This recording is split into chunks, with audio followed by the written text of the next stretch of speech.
Eighty mutton बनवाई first आम mutton को भल से धोई नवा। एटी मु 1.5 केजी मटन नहीं से लुण हलदी सोरिष तेल आउ लंका गुंड पकई ताकू भल से मैरिनेट करके कम से कम अध घंटा पर्यंत छाड़ीदे।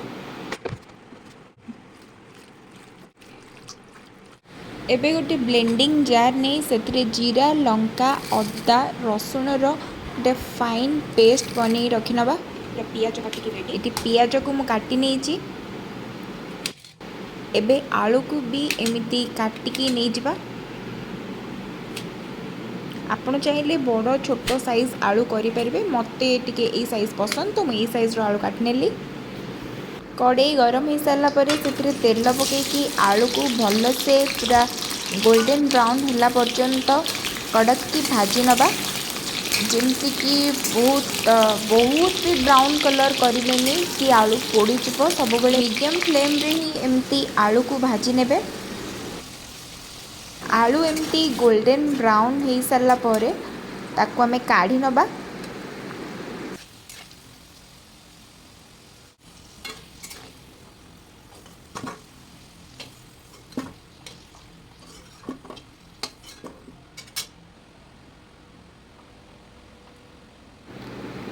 आलू भाजी सारा पर जो तेल रहीगला से ही मु पियाज को पकई नेली।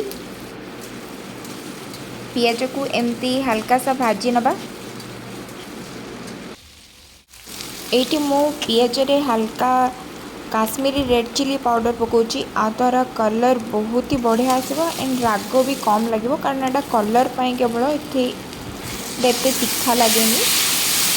एबे जो मसलाटा मु रेडी करी से मसला को देदेली ताकू भल से मिक्स कर नवा।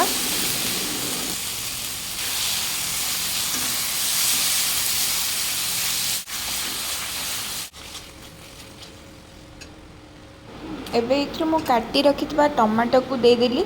आपण चाहिए इथिरे टमाटो प्यूरी करके भी दे पारिबे।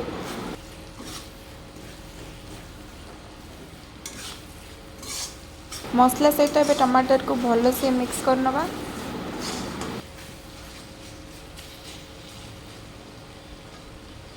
एबे एथिरे सब बेसिक मसला ऐड कर नबा जेमती कि जीरा गुंड धनिया गुंड लुण हलदी आ मीट मसला ऐड कर ताको भल से गोले नबा।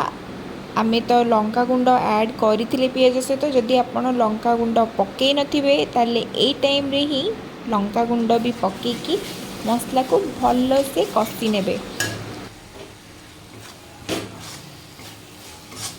एमिती 10 मिनिट पर्यंत आमे मसला को भल से कषि नबा जेमती कि मसलार कंचा स्मेलटा न आसिबो।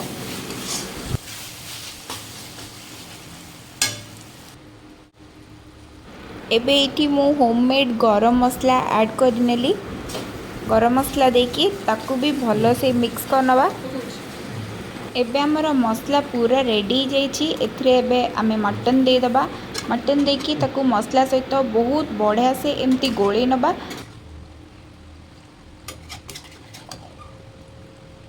एमिती ही मटन को घोड़े घोड़े की 30 रु 40 मिनिट पर्यंत भल से कषिबे आ मझिरे मझिरे ताकू गोलौथिबे।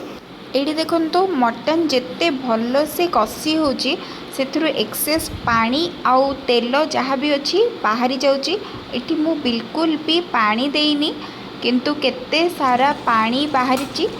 तो आपण एमिती ही मटन को टिके टाइम देकी अधिक समय पर्यंत कषिबे जद्वारा कि मटन भल से सीझी जीव आउ तार जो टेस्ट आउ आरोमाटा आहुरी अधिक बढ़ी जीव।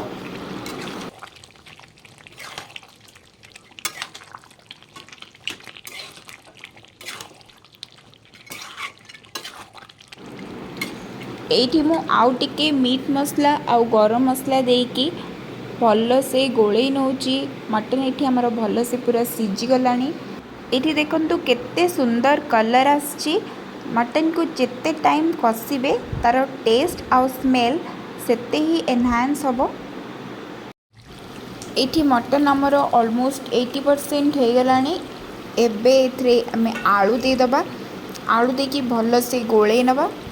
एठी मु दुईटा कंचा लंका ऐड करनेली कारण आर फ्लेवरटा बहुत भल आए।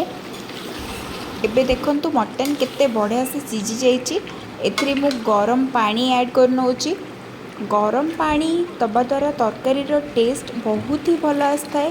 केबे भी कौन भी तरकारी आप ठंडा पानी देवेनि। जेबे भी जेकोसी मसला मसली तरकारी बनाऊँ सब से गरम पानी ही यूज करेंगे। एबे आमर सिंपल स्टाइल देसी मटन करी पूरा रेडी हो जाइए। एथिरे आमे काटी रखि धनिया पत्र आउ गरम मसला को देकी भल से गोले दबा। जदि आपण वीडियोटी को एपर्यंत देखिछंती ताहले निश्चय वीडियोटी आपन को भल लागिबो। So please do like share comment and subscribe to my YouTube channel. Thanks for watching.